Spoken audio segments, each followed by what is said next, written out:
ना चिंता ना फिकर ना है डर। LIC का हो साथ तो फिक्र की छोड़ो बात।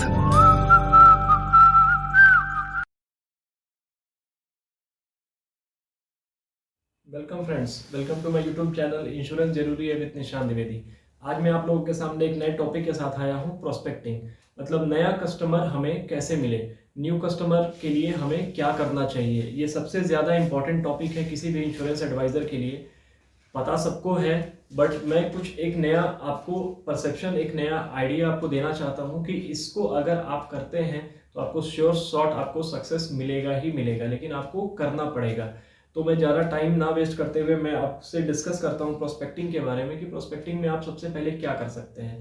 प्रोस्पेक्टिंग में आप देखते होंगे, जिस शहर में भी आप होंगे, मैं सिटी की बात कर रहा हूँ, कि वहाँ पे लोग स्टैंडी बनवाते हैं, अपना अपना कैनोपी बनवाते हैं। स्टैंडी में स्पेशली आप अगर किसी प्रोडक्ट का स्टैंडी लगाते हैं वो भी ठीक है, तो वहाँ पे आप एक्चुअली क्या कर रहे हैं, वहाँ पे अगर आप कोई जीवन लाभ का या जीवन उमंग का अगर आप स्टैंडी लगाते हैं और वहाँ पे अगर आप खड़े होते हैं या कैनोपी बनवाते हैं, वहाँ पे अगर आप खड़े होते हैं, तो वहाँ पे आप डायरेक्टली एक प्रोडक्ट को सेल कर रहे हैं। ये कस्टमर को एक मैसेज जाता है, क्योंकि वही वहाँ पे प्रेजेंटेशन आपने दे रखा है पब्लिकली मार्केट में। बट मेरा कहना है कि आपको सर्विसिंग कंसल्टेंसी का आपको स्टैंडी या कैनोपी आपको बनवाना चाहिए। सर्विसिंग जिसमें लिखा हुआ है, जितने भी LIC के सर्विसिंग हम दे सकते हैं, इसमें मैच्योरिटी हो, क्लेम हो, रिवाइवल हो, सरेंडर हो, जितने भी पॉलिसी सर्विसिंग का जो भी काम होता है जो एक इंश्योरेंस एडवाइजर करता है, उसमें न्यू पॉलिसी, ऑब्वियसली हमारा मोटिव तो वही है, न्यू पॉलिसी सेल करना। तो पॉलिसी सर्विसिंग का आप एक स्टैंडी बनवाइए या आप अपना कैनोपी बनवाइए और पॉलिसी सर्विसिंग पे आप काम करिए। मतलब एक सर्विसिंग का आपको स्टैंडी या कैनोपी आपको बनवाना है। और जब आप ये काम करते हैं तो आपको कहाँ लगाना है ये भी आपको जानना बहुत ज़रूरी है। ऐसे जगह आपको नहीं लगाना है जहाँ पे लोगों का ज़्यादा फुटफॉल नहीं है। ऑब्वियसली हम चाहते हैं कि ज़्यादा से ज़्यादा लोग हमारे कैंप के पास, जहाँ भी हमने लगा रखा है, वहाँ पे ज़्यादा से ज़्यादा लोग आए, ज़्यादा से ज़्यादा इंक्वायरी जनरेट हो, ज़्यादा से ज़्यादा लीड जनरेट हो। हमारा मेन पर्पस वही है, ज़्यादा से ज़्यादा लीड जनरेशन करना। तो आपको ये ध्यान रखना है कि फुटफॉल सबसे ज़्यादा कहाँ है, कहाँ लोग आना जाना ज़्यादा करते हैं। टाइमिंग बहुत इंपॉर्टेंट है। अगर आप ऑफिस जाने के समय अगर आप अपना कैनोपी और स्टैंडी ऐसी जगह पे आप लगाते हैं, मेट्रो स्टेशन पे लगाते हैं या कहीं भी अगर ऐसे जगह पे लगाते हैं जहाँ पे लोग ऑफिस जाने की जल्दबाजी में है, तो आपका वहाँ पे लगाना टाइम वेस्ट हो जाएगा। आप किसी ऐसे टाइम में लगाइए और ऐसी जगह पे लगाइए जहाँ पे लोगों का फुटफॉल्स ज़्यादा हो और लोग रुक कर आपका ब्रोशर, आपका पैम्पलेट, वॉटेवर जो भी आप कैरी कर रहे हैं, या विजिटिंग कार्ड, या आपका जो स्टैंडी लगा हुआ है, या आपका जो कैनोपी लगा हुआ है, उसे देखकर कम से कम 2 मिनट रुक कर देखें। देखने के बाद फिर आपसे इंक्वायरी करें और इंक्वायरी का फिर आप सॉल्व करें उनको। तो जगह बहुत इंपॉर्टेंट है और टाइमिंग भी बहुत ज़्यादा इंपॉर्टेंट है। आप कहाँ कहाँ लगा सकते हैं? पहला, आप किसी भी कॉलोनी में लगा सकते हैं, जिस भी कॉलोनी में आप रहते हैं। अब अगर आप दिल्ली NCR में रहते हैं या आप कहीं भी रहते हैं, इंडिया के किसी भी शहर में रहते हैं, तो आपको कॉलोनी देखना पड़ेगा। A ब्लॉक होता है, B ब्लॉक होता है, उस तरीके का किसी भी कॉलोनी में आप लगा सकते हैं। वहाँ पे आपकी ब्रांडिंग हो जाएगी उस पर्टिकुलर कॉलोनी में की, और रेगुलरली आपको लगाना है। 2 दिन लगा के आपको छोड़ना नहीं है, कंटिन्यूअस कम से कम आप 15 दिन लगाओ, सो दैट उस पर्टिकुलर नेबर में हर कोई आपको बाई फेस पहचान जाए कि ये LIC का बंदा है। ऐसी ब्रांडिंग होनी चाहिए। इतना दिन तो कम से कम आपको स्टैंडी या कैनोपी आपको लगाना ही होगा। पहला, आप कॉलोनी में लगा सकते हैं। दूसरा, किसी भी आप सोसाइटी में लगा सकते हैं। किसी भी सोसाइटी में आप जाकर अपने कैनोपी को या स्टैंडी को आप लगा सकते हैं। सर्विसिंग वाला, सर्विसिंग की मैं बात कर रहा हूँ, ये मेरा पर्सनल सजेशन है। अगर आप चाहते हैं कि किसी प्रोडक्ट का आप करना चाहें तो वो भी कर सकते हैं, बट अगर आपको लीड जनरेट करना है, कस्टमर चाहिए आपको, तो उसके लिए आपको सर्विसिंग कंसल्टेंसी आपको लगानी चाहिए। तीसरा, आप किसी भी मार्केट में लगा सकते हैं। पूरा इंडिया का हर कहीं भी आप रहते हो, हर जगह मार्केट है, मार्केट में बहुत सारे शॉप्स होते हैं, आप वहाँ पे लगा सकते हैं। तो मार्केट में अगर हम रहेंगे, दिखेंगे, तभी हम बिकेंगे। तो अगर आपको मार्केट में रहना है तो आपको ऐसे जगह पे लगाना है। उस मार्केट में भी आपको ऐसे जगह पे लगाना है जहाँ पे आपको लग रहा है कि कुछ लोग आना जाना वहाँ पे कर रहे हैं, शॉपिंग करने के लिए आ रहे हैं या वटेवर जो भी करने के लिए आ रहे हैं। बट आपको एक डेंसली पॉपुलेटेड मार्केट में, जहाँ पे बहुत ज़्यादा पॉपुलेटेड हो वो मार्केट, वहाँ पे आपको लगाना है। तीसरा, ये मेरा आपको सजेशन है। चौथा, कोई भी अगर कंपनी है, किसी भी मल्टीनेशनल कंपनी के आसपास अगर आप देखते हैं, वहाँ पे अगर आपको लगाने का अगर आपको परमिशन मिल जाता है, तो चौथा, किसी भी कंपनी में आप अपना ये स्टैंडी या कैनोपी आप लगा सकते हैं। ये 4 जगह आपको लगाना है। लगाने के बाद आपको क्या करना है कि आपको एक रजिस्टर आपको मेंटेन करनी है। आप करने क्या जा रहे हैं? Prospecting. Prospecting means finding new customer. तो प्रोस्पेक्टिंग का एक रजिस्टर आपके पास होना चाहिए कि जब भी कोई भी इंक्वायरी करे, तो इंक्वायरी जब वो करे तो रजिस्टर में आप प्रोस्पेक्ट्स जो हैं आपके, उनका नाम, ईमेल आईडी, नाम उनका नोट कीजिए, ईमेल आईडी उनका नोट कीजिए, मोबाइल नंबर नोट कीजिए और उनका डेट ऑफ बर्थ नोट कीजिए। ये 4 चीज़ आपको नोट करना है उस प्रोस्पेक्टिंग के रजिस्टर में। अगर ये 4 चीज़ आप नोट नहीं करते हैं तो फिर वो बाद में आपको काम नहीं आ सकता है। उस वक्त पॉलिसी सेल करने के लिए आपको स्टैंडी या कैनोपी नहीं लगाना है। आपको किस लिए लगाना है? आपको लीड जनरेशन के लिए आपको लगाना है। तो वो लीड में आपको क्या 4 चीज़ चाहिए कस्टमर का? आपको उनका नाम चाहिए, ऑब्वियस बात है। सबसे पहले आप उनका नाम पूछेंगे, आप उनका ईमेल आईडी उनसे पूछेंगे, उनका मोबाइल नंबर लेंगे और उनका डेट ऑफ बर्थ लेंगे, सो दैट फ्यूचर में आप उनको उनका बर्थडे विश कर सके, जिससे कि एक कनेक्शन बनता है। ये सब तो आप इंश्योरेंस एडवाइजर हैं, आपको पता ही है कि क्यों मैं डेट ऑफ बर्थ लेने के लिए आपको कह रहा हूँ। डेट ऑफ बर्थ लेना बहुत ज़रूरी है। डेट ऑफ बर्थ लीजिए, फिर फ्यूचर में उनको विश कीजिए। विश करने के बाद एक कनेक्शन बनेगा और कनेक्शन बनता है तो लास्टली फिर पॉलिसी सेल होगी ही होगी। तो ये आपको काम करना है। हर दिन कम से कम आपका टारगेट होना चाहिए कि 3 जेन्युइन प्रोस्पेक्ट जो यूं ही आना जाना किए, आपसे 2-3 सवाल किए, जो आपको देख के समझ में आ जाता है कि ये इंटरेस्टेड है या नहीं इंटरेस्टेड है, वैसे लोगों की मैं बात नहीं कर रहा। जो बिल्कुल जेन्युइन इंटरेस्टेड लोग हैं, कम से कम आपको 3 लीड पर डे, आपको सिर्फ 3 कह रहा हूं, आपको पर डे आपको 30 डेज ये एक्टिविटी करनी है। 3 लीड भी अगर आप पर डे लेते हैं तो महीने का 100 लीड होता है आपका। 100 लीड्स आपका महीने का निकलता है। आपका टारगेट होना चाहिए कि 100 फ्रेश लीड मैं हर महीने निकालूंगा। अगर हर महीने आप 100 निकालते हैं प्रोस्पेक्ट का लीड अगर आपके पास होता है, तो साल में वो हो जाता है 1200 हो जाता है।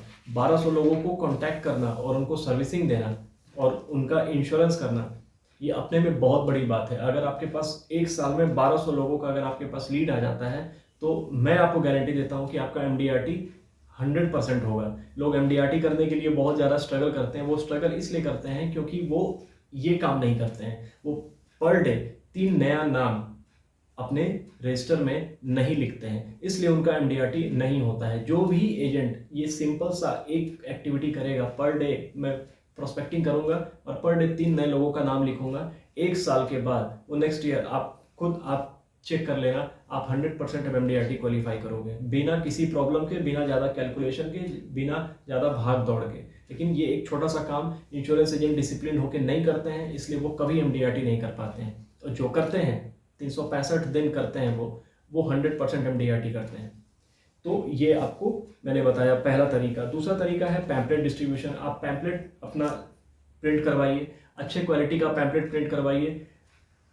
खराब क्वालिटी का पैम्पलेट आप बिल्कुल प्रिंट मत कराइए, कोई नहीं देखता है उसे, लोग वेस्ट पेपर की तरह उसे फेंक देते हैं, टिश्यू पेपर की तरह। तो पैम्पलेट जब भी आप बनवाइए, पैम्पलेट जब भी आप डिस्ट्रीब्यूट कीजिए, तो अच्छे क्वालिटी का पैम्पलेट होना चाहिए। और पैम्पलेट अगर आप फॉर एग्जांपल अगर आप न्यूज़पेपर में पैम्पलेट डालना चाहते हैं या डलवाना चाहते हैं, तो कभी भी वर्किंग डे वीकेंड में कभी भी आप अपना पैम्पलेट डिस्ट्रीब्यूट ना कराएं। ये बहुत ओल्ड ट्रेडिशन हो चुका है, बहुत पुराना कंसेप्ट हो चुका है कि सैटरडे संडे को डलवाएंगे क्योंकि लोग घर पे रहते हैं तो उसको ज़रूर ध्यान से देखेंगे। ऐसा कुछ नहीं है। आपके जैसे 7 और पैम्पलेट होते हैं, वो न्यूज़पेपर को ऐसे झाड़ देते हैं, वो सारा वेस्ट में चला जाता है। अगर आपको पैम्पलेट डालना है तो मंडे, ट्यूसडे, वेडनेसडे ये आप डेट डिसाइड कीजिए, ज़्यादा बेटर रहेगा। वर्किंग डे में आप अपना पैम्पलेट डिस्ट्रीब्यूट कराइए, वीकेंड में पैम्पलेट डिस्ट्रीब्यूट मत कराइए, पूरा वेस्ट हो जाएगा आपका। दूसरा तरीका पैम्पलेट डिस्ट्रीब्यूशन का। तीसरा, रिलेटिव्स। अगर आप इंश्योरेंस इंडस्ट्री में अगर आप नए नए आए हैं तो मैं आपको सजेस्ट करूंगा कि आप शुरू के 6 महीने आप रिलेटिव्स के पास आप नहीं जाएं, क्योंकि रिलेटिव्स के पास अगर आप जाएंगे और वहां से अगर आपको ऑब्लिगेटरी,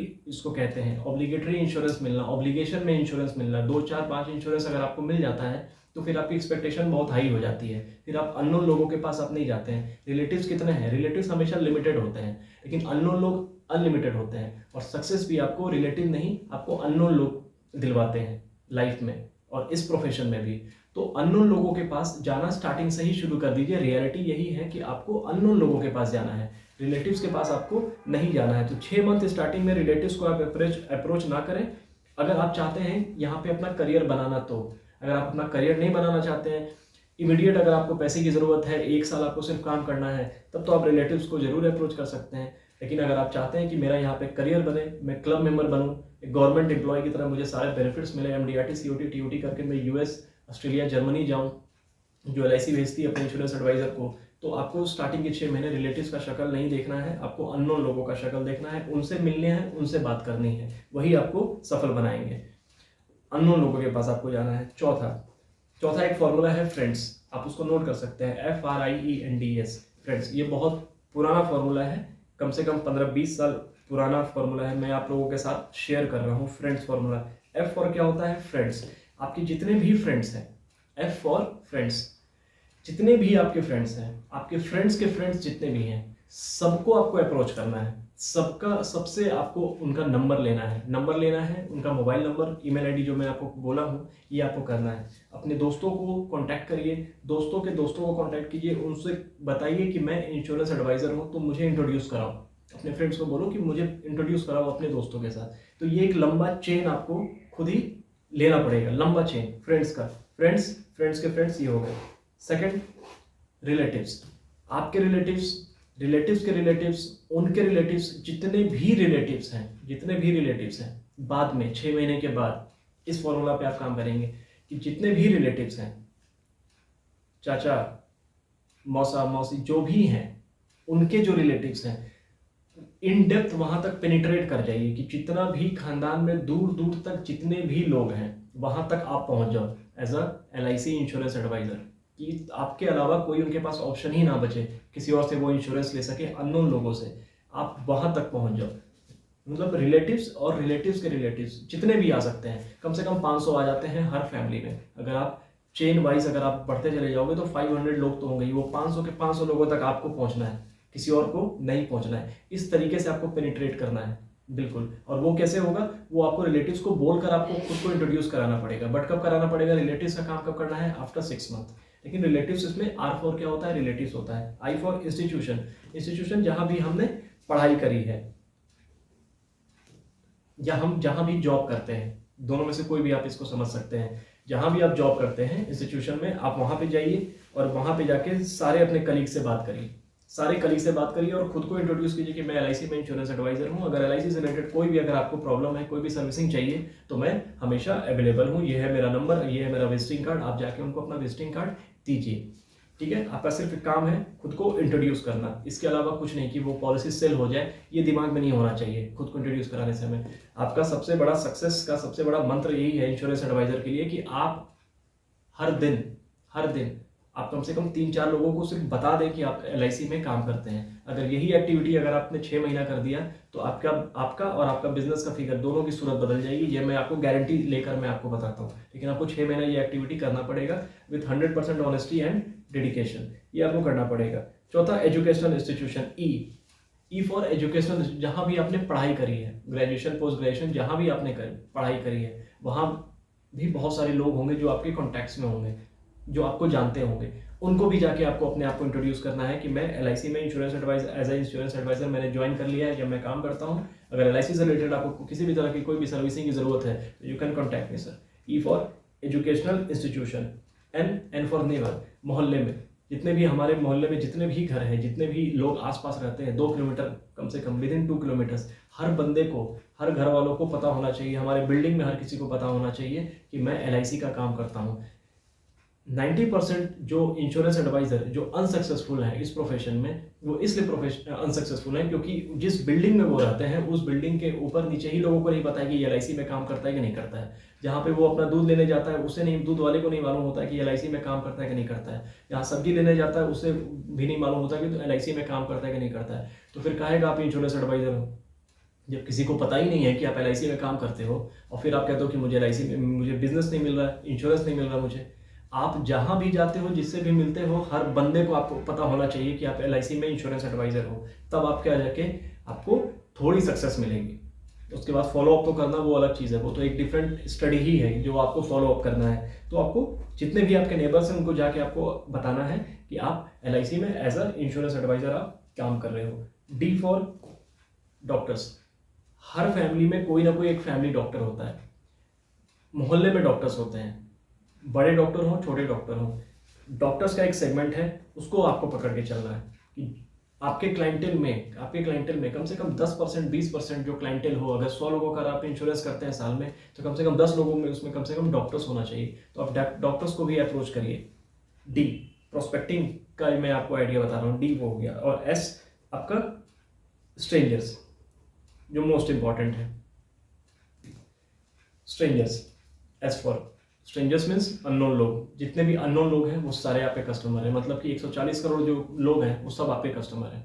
हर कोई आपका क्लाइंट ही है, बस यही मान के चलिए। जब भी सड़क पे चलिए, जो भी आपको दिखे तो समझ जाइए कि ये क्लाइंट है। इंसान बाद में है, पहले ये आपका क्लाइंट है। कोई इंसान नहीं चल रहा सड़क पे, सब आपके क्लाइंट चल रहे हैं। आपको ये सोच के चलना है, कि ये मेरा क्लाइंट है। तब जाके आपको लगेगा कि आप एज ए इंश्योरेंस एडवाइजर आप यहाँ पे काम कर रहे हो। थोड़ा सा साइकी आपको चेंज करना पड़ेगा, पागल होना पड़ता है, तब जाके प्रोस्पेक्टिंग होती है। तब प्रोस्पेक्टिंग का लिस्ट बड़ा बनता है, तब जाके लोग आपको मिलते हैं और आप इंश्योरेंस कर पाते हो। इसके बाद मैंने आपको बता ही दिया कि कुछ लोग हैं, ये आपको मेरा पांचवा तरीका है। कुछ लोग हैं जो जिनसे आप डेली मिलते हो बट आप उनको इग्नोर कर देते हो। तो आप इसको हेडिंग में लिख सकते हो, people I meet every day. ठीक है, उसमें कौन कौन है? फॉर एग्जाम्पल, आप आइसक्रीम खाने जाते हो डेली, आपके मोहल्ले में कोई ना कोई आइसक्रीम वाला होगा, आप उसको अप्रोच करो। जिसके वजह से आपके पॉकेट से पैसा निकले, उसके पॉकेट से भी आपके लिए पैसा निकलना चाहिए। आइसक्रीम खरीदते हो, उसे 50 रुपीज़ अगर आप देते हो, तो अगर आप उसने अगर आपसे 50 रुपये कमाया है, तो ये आपका भी फर्ज बनता है कि आपको भी उससे पैसा कमाना है, उसे सिक्योर करके, उसे इंश्योरेंस देके। उसे इंश्योरेंस का इंपॉर्टेंस नहीं पता है, कहने का ये मतलब है। उसके पॉकेट से पैसा निकालने का ये मतलब है कि उसे इंश्योरेंस का इंपॉर्टेंस नहीं पता है। आपको उसको इंपॉर्टेंस बताना है और उसका इंश्योरेंस करना है। मेडिकल स्टोर, जहाँ से भी आप दवा लेने जाते हैं, केमिस्ट शॉप जाइए, वहाँ जाके उनसे बात करिए, उनको इंट्रोड्यूस कीजिए, अपने खुद को इंट्रोड्यूस कीजिए कि मैं LIC में इंश्योरेंस एडवाइज़र हूँ। आपको कोई भी किसी भी तरह की समस्या हो, परेशानी हो इंश्योरेंस से रिलेटेड, LIC से रिलेटेड, तो आप मुझसे कॉन्टैक्ट कर सकते हैं। जहाँ से आप वेजिटेबल खरीदते हो, मैंने आपको बता ही दिया कि वेजिटेबल वाले को भी मालूम होना चाहिए, उनको भी अप्रोच करो। छोटा बड़ा कोई नहीं होता है, आपका काम है इंश्योरेंस देना, हर किसी को इंश्योरेंस देना उसके बजट के अकॉर्डिंग। तो वेजिटेबल वाले को भी आप जाओ और जाके अप्रोच करो। फ्रूट्स जहाँ से आप लेते हो उसको आप अप्रोच करो। पेपर, जिनके यहाँ से पेपर आता है, हो सकता है कि आपके घर में पेपर आ रहा हो 5 साल 10 साल से, एक पर्टिकुलर न्यूज़पेपर वेंडर आपके घर में आपको पेपर देता हो, लेकिन आपने अभी तक बताया नहीं है कि आप LIC में काम करते हो। अगर आप बता चुके होते तो अभी तक आपने उनका इंश्योरेंस कर रखा होता, या किसी और ने उसका इंश्योरेंस कर रखा होगा। आप ईमानदारी से खुद ही अपने आप से पूछना कि क्या आप अपने न्यूज़पेपर वेंडर को आपने बताया कि आप LIC में काम करते हो। बीमा होना ना होना वो अलग चीज़ है, हो सकता है कि वो सिक्योर्ड हो, ऑलरेडी इंश्योर्ड हो, उसका कोई किसी ने इंश्योरेंस कर दिया हो, लेकिन क्या आपने अभी तक उसको बताया है? शायद आपने नहीं बताया है। अगर आप साल का 12 पॉलिसी 20 पॉलिसी करते हैं, तो आपके ये नेचर में नहीं होगा कि आपने उसको भी बताया होगा। हाँ, साल का 50 पॉलिसी 100 पॉलिसी करने वाला हर किसी का इंश्योरेंस करने के पीछे वो पड़ा रहता है, पीछे पड़ना पड़ता है, सबको बताना पड़ता है कि आप LIC में काम करते हो, इंश्योरेंस में काम करते हो। हेजिटेशन नहीं चलता यहाँ पे। अगर कोई हेजिटेट करता है तो वो यहाँ कभी वो फिर गलत प्रोफेशन में आके है, फिर उसे 10 to 5 का जॉब करना चाहिए। अगर आपके अंदर हेजिटेशन है किसी से बात करने में कि मैं इससे क्या बात करूँ, ये क्या सोचेगा, वो क्या सोचेगा, वो भी आप सोच लेते हो, तो फिर वो क्या सोचेगा। तो आपका काम ही नहीं है सोचना, आपका काम है बीमा करना। सोचने का काम नहीं है हमारा काम है बीमा करने का काम है। सेलिंग के प्रोफेशन में हम लोग हैं, सोचने के प्रोफेशन में नहीं है। ठीक है, तो प्रेस वाला, जिससे हम आयरन कराते हैं, प्रेस कराते हैं कपड़ा, आप उनको भी अप्रोच कर सकते हो। तो मैंने आपको कितना बताया? 6 लोग हैं जिनको आप अप्रोच कर सकते हो। कल इस वीडियो को देखने के बाद कल जाके आप अप्रोच कर सकते हो। Ice cream, medical store, vegetable, fruit, paper, press. 6 लोग तो मैंने आपको बता दिया, जो डेली जिनसे आप मिलते जुलते रहते हो, आप उनको जाओ और उनको जाके अप्रोच करो। फिर एक छठा तरीका है कोल्ड कन्वासिंग। कोल्ड कन्वासिंग आपने सुना ही होगा, बहुत बार सुना होगा। कोल्ड कन्वासिंग क्या होता है? कोल्ड कन्वासिंग कुछ नहीं होता है। कोल्ड कन्वासिंग का मतलब होता है कि हम मार्केट में उतरते हैं, जो एक इंश्योरेंस एडवाइजर को करना चाहिए। हम मार्केट में उतरते हैं और एक अननोन लोगों से बात करते हैं, उसी को कोल्ड कन्वासिंग कहते हैं। आपको मैं बता दूं, वर्ल्ड का जो नंबर 1 इंश्योरेंस एजेंट है वर्ल्ड का नंबर 1 इंश्योरेंस एजेंट जो है उनका नाम है ग्योर्डन डुप्लेसी। ये एक साउथ अफ्रीका के इंश्योरेंस एजेंट हैं, साउथ अफ्रीका के हैं ग्योर्डन डुप्लेसी। यूट्यूब में आप इनका नाम सर्च कर सकते हैं, गूगल में भी इनका नाम सर्च कर सकते हैं। इनका मैं आपको एक अचीवमेंट बता दूं जो बहुत लोगों को शायद डाइजेस्ट भी नहीं होगा कि ऐसा हो सकता है, लेकिन इनका सबसे बड़ा अचीवमेंट क्या है कि पिछले 40 साल से डेली एक पॉलिसी ये करते हैं। आज तक पिछले 40 साल में ऐसा एक दिन भी नहीं हुआ है, एक दिन भी ऐसा नहीं हुआ है जिस दिन इन्होंने कभी किसी का पॉलिसी नहीं किया होगा। अब 365 डेज को आप 40 ईयर से आप मल्टीप्लाई कर लेना। मनी छोड़ दीजिए कि उन्होंने कितना कमीशन अर्न किया होगा, वो अनइमेजिनेबल है कि उन्होंने कितना कमीशन अर्न किया होगा। कमीशन अर्न करना मैटर नहीं करता है, मैटर करता है डिसिप्लिन। पर डे एक पॉलिसी पिछले 40 साल से करने वाला दुनिया का नंबर 1 एजेंट ग्योर्डन डुप्लेसी उनका नाम है। उनकी ये लाइनिंग है कि एक साल नॉन स्टॉप अगर 8 घंटा कोई बंदा रोड पे कोल्ड कन्वासिंग करे, सड़क पे, अगर आप डेली 8 घंटा, अगर आप एक साल तक लगातार अगर आप काम करते हो, लगातार आप काम करते हो विदाउट ब्रेक, फेस्टिवल शादी सब कुछ अटेंड करते हुए नहीं, वो तो नॉर्मल लोगों के लिए है। ग्योर्डन डुप्लेसी का कहना है कि अगर आप 365 डेज ये काम करते हैं बिना ब्रेक लिए हुए, तो मिनिमम जो आप क्वालिफाई करेंगे इंश्योरेंस इंडस्ट्री में, मिनिमम जो आप क्वालिफाई करेंगे वो आप क्वालिफाई करेंगे एमडीआरटी, मैक्सिमम आप टीओटी क्वालिफाई करेंगे। अगर आप ये एक एक्टिविटी सिर्फ करते हैं, पूरा दुनिया का ट्रेनिंग आप छोड़ दीजिए, दुनिया जहान की ज्ञान आप छोड़ दीजिए, एक वर्ड सिर्फ पकड़ लीजिए वर्ल्ड के नंबर 1 एजेंट का, 8 आवर्स पर डे 365 डेज आपको कोल्ड कन्वासिंग करनी है। मतलब अननोन लोगों से आपको 8 घंटे तक बात करना है हर दिन मार्केट में उतर के। एक साल आप ये काम करेंगे, आप मिनिमम कम से कम एमडीआरटी क्वालिफाई करेंगे। ये मैं नहीं कह रहा, ये वर्ल्ड के नंबर 1 एजेंट कह रहे हैं। तो ये होता है कोल्ड कन्वासिंग का पावर। कोल्ड कन्वासिंग में बहुत ज़्यादा पावर है। ये ट्रेडिशनल लगता है मेथड, बट ये आज भी उतना ही रिलेवेंट है, क्योंकि ग्योर्डन डुप्लेसी आज भी वही काम करते हैं। Even at the age of 72 आज भी वो यही काम करते हैं।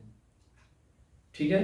और सातवां, सोशल मीडिया का आप यूज़ कीजिए। फेसबुक पे आप अपना पेज क्रिएट कीजिए। फेसबुक पे बहुत सारे सॉफ्टवेयर आ गए हैं, उसमें प्लान्स के आप सॉफ्टवेयर उसमें डालिए और फेसबुक पे आप अपना ऐड चला सकते हैं। फेसबुक पे पेज को पहले आपको क्रिएट करना है, क्रिएट करने के बाद पेज को आपको प्रमोट करना पड़ता है। प्रमोशन के लिए आपको कुछ पैसे पे करने होते हैं, और पे करने के बाद उसमें आप अपना ऑडियंस भी सेलेक्ट कर सकते हैं फेसबुक पे कि मेरा टारगेट ऑडियंस कौन होना चाहिए। सबको पता है ये बहुत पुरानी चीज़ हो गई है फेसबुक पे ऐड चलाना, लेकिन फिर भी आज भी वो बहुत सारे मेथड्स हैं प्रोस्पेक्टिंग के। तो उसमें एक ये मेथड ये भी है कि थ्रू फेसबुक भी आप अपना प्रोस्पेक्टिंग कर सकते हैं। फेसबुक पे ऐड चलाना तो बहुत पुराना आइडिया हो चुका है, बट फिर भी आज भी रेलिवेंट है, टू सम एक्सटेंट आज भी रेलिवेंट है। आप फेसबुक पे क्रिएट कीजिए, उसको प्रमोट करिए। प्रमोट करने के बाद अपना टारगेट ऑडियंस आप डिसाइड कर सकते हैं कि 30 साल से 60 साल के बीच वाले को मुझे अपना ऐड दिखाना है, या 40 साल से 70 साल वाले को मुझे ऐड दिखाना है, किस एरिया में मुझे ऐड दिखाना है, कितने किलोमीटर के डायमीटर में ऐड दिखाना है, मेल को दिखाना है, फीमेल को दिखाना है। हर चीज़ आप उसमें आप खुद ही डिसाइड कर सकते हैं। अपना टारगेट मार्केट आप खुद डिसाइड कर सकते हैं। तो एक आप फेसबुक पे एक बहुत अच्छा टूल है जहाँ से, जिसके यूज़ से आप अपना प्रमोशन आप कर सकते हैं। यहाँ से भी आपकी प्रोस्पेक्टिंग हो जाएगी। फिर एक आपका है कॉर्पोरेट प्रोस्पेक्टिंग, मतलब बड़े बड़े क्लाइंट आपको कहाँ पे मिलेंगे। तो उसके लिए कॉर्पोरेट प्रोस्पेक्टिंग का मतलब होता है जहाँ पे कॉर्पोरेट्स काम करते हैं, मल्टीनेशनल कंपनी में जहाँ पे बड़े बड़े लोग काम करते हैं, जिनका मंथली सैलरी 3 लाख 4 लाख 5 लाख 10 लाख रुपए मंथली सैलरी होती है। ये आपको कहाँ मिलेंगे? इनका डेटा आपको मिलेगा या तो किसी एचआर मैनेजर से आपको टाई अप करना होगा। एचआर मैनेजर से आप बात कीजिए, वो आपकी मीटिंग वहाँ पे शेड्यूल करा देंगे। अदरवाइज लिंक्डइन जो बेस्ट प्लेटफॉर्म है किसी भी प्रोफेशनल्स के लिए, लिंक्डइन पे सिर्फ प्रोफेशनल लोग ही होते हैं। मैं आपको क्लियर बता दूं, लिंक्डइन में कोई भी टाइम पास करने वाले लोग वहाँ पे नहीं आपको मिलेंगे। वहाँ पे हाईली स्किल्ड हाईली प्रोफेशनल लोग लिंक्डइन पे होते हैं, और लिंक्डइन से आपको उनका डेटा मिल सकता है, कॉर्पोरेट क्लाइंट्स का आपको डेटा मिल सकता है। तो लिंक्डइन पे अगर आपका अकाउंट नहीं है तो आज ही आप अपना लिंक्डइन पे अकाउंट बनाइए, ज़्यादा से ज़्यादा कनेक्शन जोड़िए। कम से कम 1000 कनेक्शन तो मिनिमम होना चाहिए इंश्योरेंस एजेंट का। हम लोग सेल्स के लोग हैं, तो सेल्स के लोगों का अगर 1000 कनेक्शन भी नहीं है तो फिर क्या मजा है। कम से कम मोबाइल में कम से कम 2 से 3 हज़ार कॉन्टैक्ट्स होना चाहिए। जिस सोशल मीडिया पे रहें कम से कम 1000 कॉन्टैक्ट्स तो होना ही चाहिए। एटलीस्ट लिंक्डइन की बात कर रहा हूँ, क्योंकि वहाँ पे आपको काफ़ी रेलिवेंट डेटा आपको मिलता है, रेलिवेंट लोग होते हैं, ढंग के लोग वहाँ पे होते हैं। वो आपको कॉर्पोरेट में अगर आपको एंट्री मारनी है तो लिंक्डइन और एचआर मैनेजर ये 2 लोग हैं जो आपको कॉर्पोरेट्स तक आपको पहुंचा सकते हैं। फिर एक हैबिट डालिए कि जब भी आप प्रोस्पेक्टिंग करें तो आप लोगों से रेफरेंस मांगना शुरू करें। हार्ड वर्क से सब कुछ नहीं होगा, स्मार्ट वर्क भी आपको करना पड़ेगा। मतलब आपको रेफरेंस मांगना पड़ेगा कि सर अगर आपके रेफरेंस में कोई है तो सर उसका प्लीज़ आप मुझे नंबर दीजिए। आपको मांगना पड़ेगा, मांगने से ही मिलेगा। आपको नहीं मांगेंगे तो कोई आपको नहीं देने जा रहा है सामने से। तो रेफरेंस मांगना सीखिए, हर चीज़ में रेफरेंस मांगिए। बीमा कर लीजिए, अगर किसी के घर जाइए उसी समय आप उनसे 2 रेफरेंस मांगिए। इस पे मैं बहुत बार बोल चुका हूँ। रेफरेंस मांगना आपका हैबिट होना चाहिए। इंडिया के जो नंबर 1 इंश्योरेंस एजेंट हैं भरत पारेख कहते हैं कि मेरा 70 to 80% बिजनेस ही रेफरेंस से आता है। तो आपको रेफरेंस तो मांगना ही मांगना है, लेकिन आपको रेफरेंस, आज का मेरा टॉपिक क्या है, प्रोस्पेक्टिंग, मतलब नए कस्टमर रेफरेंस से लीजिए। आपका थोड़ा सा हार्डवर्क आपका कम हो जाएगा, टाइम आपका बचेगा, आपका सेव होगा आपका टाइम। फिर जैसे मैंने LIC का बैच पहना हुआ है, इस तरीके से LIC का बैच, आई कार्ड, ये आप जब भी आप घर से निकलो तो ये LIC का बैच, आई कार्ड, ये होना ही चाहिए, आपकी पहचान है। आप ना बोलो, आपका अपीयरेंस आपका बता दे कि ये LIC में काम करता है ये बंदा, उससे भी लीड कन्वर्ट होते हैं, उससे भी प्रोस्पेक्टिंग होती है, उससे भी बीमा होता है। ट्रस्ट मी, आप अगर कोई ट्रांसपोर्ट यूज़ करते हैं, पब्लिक ट्रांसपोर्ट अगर आप यूज़ करते हैं, और अगर आप ये एक्टिविटी आप 1 साल सिर्फ ये करो पर डे, आप इंश्योरेंस एडवाइजर हो तो आपका कोई ना कोई तो आइडेंटिटी होना चाहिए ना, आइडेंटिफिकेशन होना चाहिए ना। इस तरीके के बैच और आई कार्ड और विजिटिंग कार्ड, ये 3 चीज़ आपके पास हमेशा होना चाहिए, ठीक है। और ये काम आप, अगर कोई भी पब्लिक ट्रांसपोर्ट अगर आप यूज़ नहीं भी करते हो ना, तो पब्लिक ट्रांसपोर्ट यूज़ करना आप शुरू कर दो, और आप बस चुपचाप से वहाँ पे बैठो और ऐसे ही बैठो बस आई कार्ड लगा के। ये काम आप 1 साल करके देखो, मैं गारंटी देता हूँ कि 15 से 20 पॉलिसी आपकी कहीं नहीं गई है इस सिंपल से एक्टिविटी में, जहाँ पे आपको कुछ बोलने की भी जरूरत नहीं पड़ेगी। सिर्फ देख के सामने वाला आपको कांटेक्ट करेगा, लेकिन आपको टाइम लगेगा। 1 महीने 2 महीने में आप चाहोगे रिजल्ट आ जाए, ऐसा नहीं होता है। आपको कंटिन्यूअसली, कहने का मतलब है कि जब भी आप पब्लिक प्लेस में जाओ तो बैच और आई कार्ड आप लगा के जाओ, ये आपका कंपलसरी होना चाहिए। जैसे स्टूडेंट का यूनिफॉर्म होता है, वैसे ये आपका काइंड ऑफ यूनिफॉर्म आपका होना चाहिए। फिर एक, अगर आप हेल्थ कॉन्शियस हैं, अगर आप जिम में ज्वाइन करना चाहते हैं, जिम करते हैं, नहीं करते हैं, तो आप कोई जिम के मेंबरशिप भी आप ले सकते हैं। मेंबरशिप होता है जिम का, आप वहाँ ज्वाइन करें। वहाँ पे आप जाएंगे तो वहाँ पे आपको बहुत लोग आपको वहाँ पे मिलेंगे, वहाँ से भी आपको नए लोग आपको ज़रूर मिलेंगे, वहाँ से 100% आपको मिलेंगे। तो आप जिम का मेंबरशिप भी ज्वाइन कर सकते हैं। और visiting card, last but not the least, visiting card, आप अपना कार्ड अपने पास रखिए, अच्छे क्वालिटी का आप विजिटिंग कार्ड बनवाइए, ठीक है, प्रोफेशनल विजिटिंग कार्ड बनवाइए। अगर आपको विजिटिंग कार्ड से रिलेटेड कोई आइडियाज़ चाहिए तो आप मेरे दिए हुए नंबर पे व्हाट्सअप कीजिए, मैं आपको एक विजिटिंग कार्ड का मैं आपको एक आइडिया दूंगा, जिस आइडिया से आपका सेल ज़रूर ग्रो करेगा। मेरे एजेंट का ग्रो किया है, इसलिए मैं आपको बता रहा हूँ। अगर आपको आइडिया चाहिए तो आप मुझे मेरे दिए हुए नंबर पे व्हाट्सअप कीजिएगा, मैं आपको बताऊंगा कि विजिटिंग कार्ड में क्या होना चाहिए, बैक साइड में। फ्रंट साइड में तो सबको पता है क्या होना चाहिए, बैक साइड में क्या होना चाहिए वो मैं आपको ज़रूर बताऊंगा। तो विजिटिंग कार्ड एक हैबिट बना लीजिए कि जिससे भी मिलूंगा मैं अपना विजिटिंग कार्ड उसको हैंड ओवर करूंगा ही करूंगा। 1000 विजिटिंग कार्ड हर इंश्योरेंस एजेंट को महीने में बांटना चाहिए। साल का कम से कम 12,000 विजिटिंग कार्ड अगर आप नहीं बांट रहे हो तो फिर आप सेल्स के आदमी नहीं हो। अगर आप सेल्स के आदमी हो तो कम से कम आपको 12,000, 10,000 से 12,000 विजिटिंग कार्ड आपको हर साल बांटना चाहिए। कुछ नहीं समझ में आता है ना, विजिटिंग कार्ड अगर बच जाता है ना महीने के एंड में, 200 विजिटिंग कार्ड बढ़ जाते हैं ना, तो सड़क पे फेंक दो विजिटिंग कार्ड, ऐसे हवा में निकल जाओ वहाँ से। लेकिन ये कमिटमेंट होना चाहिए कि महीने में 1000 विजिटिंग कार्ड मैं जरूर बांटूंगा। बिजनेस आएगा कैसे नहीं, धंधा आएगा कैसे नहीं, 100% धंधा आएगा, लेकिन विजिटिंग कार्ड आपको उसके लिए बांटना पड़ेगा। घर में रखने से धंधा नहीं आता कि मैंने 1000 विजिटिंग कार्ड लाया, वो 2 साल से 1000 विजिटिंग कार्ड अभी तक बटा ही नहीं है। 1000 विजिटिंग कार्ड बांटने के लिए 1 महीना मोर देन एनफ है। 30 दिन में आपका 1000 विजिटिंग कार्ड बढ़ जाना चाहिए। 12,000 विजिटिंग कार्ड आपको 1 साल में बांटना चाहिए। अगर आप चाहते हो इस प्रोफेशन में सक्सेसफुल होना तो कम से कम आपको विजिटिंग कार्ड 12,000 विजिटिंग कार्ड इन ईयर आप बांट के तो देखो एक बार। उसकी कॉस्टिंग कुछ भी नहीं आएगी, कुछ भी कॉस्टिंग नहीं आएगी। 1 से 2 पॉलिसी में सारा पैसा रिकवर हो जाएगा। आप एक बार बांट कर देखो। ये चीज़ें लगती होगी कि ऐसे थोड़ी होता है, आता थोड़ी है, करके तो देखो। नहीं आएगा तो आप बता देना मुझे कि नहीं, इससे कोई रिजल्ट नहीं आता है, लेकिन इसको करना पड़ता है। विजिटिंग कार्ड देने की आदत डालें और लोगों से विजिटिंग कार्ड लेने की आदत डालें। दोनों आदत आपके साइकी में आना चाहिए, आपके दिमाग में आना चाहिए कि मैं विजिटिंग कार्ड दूंगा और विजिटिंग कार्ड मैं लूंगा, हर किसी से मैं लूंगा।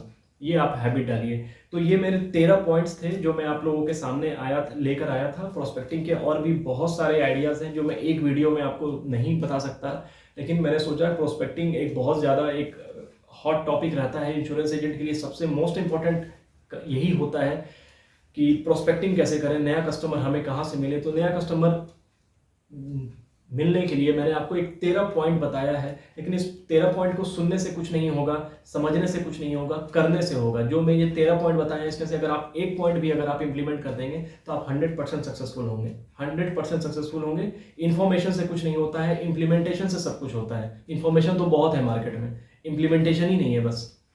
तो इम्प्लीमेंट आपको करना होगा। इन 13 में से कोई एक आइडिया भी अगर आप इम्प्लीमेंट कर देंगे तो आप 100% सक्सेसफुल होंगे। बड़ा एजेंट क्या करते हैं? बड़ा एजेंट कुछ भी नहीं करते हैं। बड़ा एजेंट कोई इन 13 मेथड में से कोई एक मेथड अपना लेते हैं, 1 साल तक उसी को करते हैं, उनका बिजनेस अच्छा आ जाता है तो वो बड़ा एजेंट हो जाते हैं। जो नहीं इसको इम्प्लीमेंट करता है वो छोटे के छोटे ही रह जाते हैं। 10, 12, 15 पॉलिसी कर लेते हैं बस साल का। उनको लगता है कि मैंने बहुत बड़ा अचीवमेंट कर लिया 10-15 पॉलिसी करके 140 करोड़ की आबादी में। कम से कम आपको 100 लाइफ तो हर साल करना ही चाहिए, मतलब 100 अलग अलग लोगों का इंश्योरेंस आपको करना ही चाहिए। तब आप कह सकते हैं कि आप एक सक्सेसफुल इंश्योरेंस एडवाइजर हो, अदरवाइज आप नहीं हो, अकॉर्डिंग टू मी। तो इसी के साथ मैं अपना इस वीडियो को मैं ख़त्म करता हूँ। अगर आपको मेरी वीडियो पसंद आई है तो मेरे वीडियोस को लाइक ज़रूर कीजिएगा, इसको शेयर ज़रूर कीजिएगा, किसी और एजेंट भाइयों को भी आप शेयर कीजिए सो डैट उनको कुछ नया आइडिया मिले। हर कोई काम करेगा तो ऑर्गेनाइजेशन स्ट्रांग होती है, हमारी LIC स्ट्रांग होगी अगर हर एजेंट अगर सक्सेसफुल होगा तो। और नोटिफिकेशन बिल को ऑन कर लीजिए सो डैट आपको हमेशा नोटिफिकेशन आते रहे। इसी तरीके का प्रोडक्टिव वीडियो, रिलेवेंट वीडियो मैं आप लोगों के सामने लाता रहूं और आपके लाइफ में कुछ कंट्रीब्यूट करता रहूं। इसी के साथ thank you so much friends. ना चिंता ना फिकर ना है डर, LIC का हो साथ तो फिक्र की छोड़ो बात।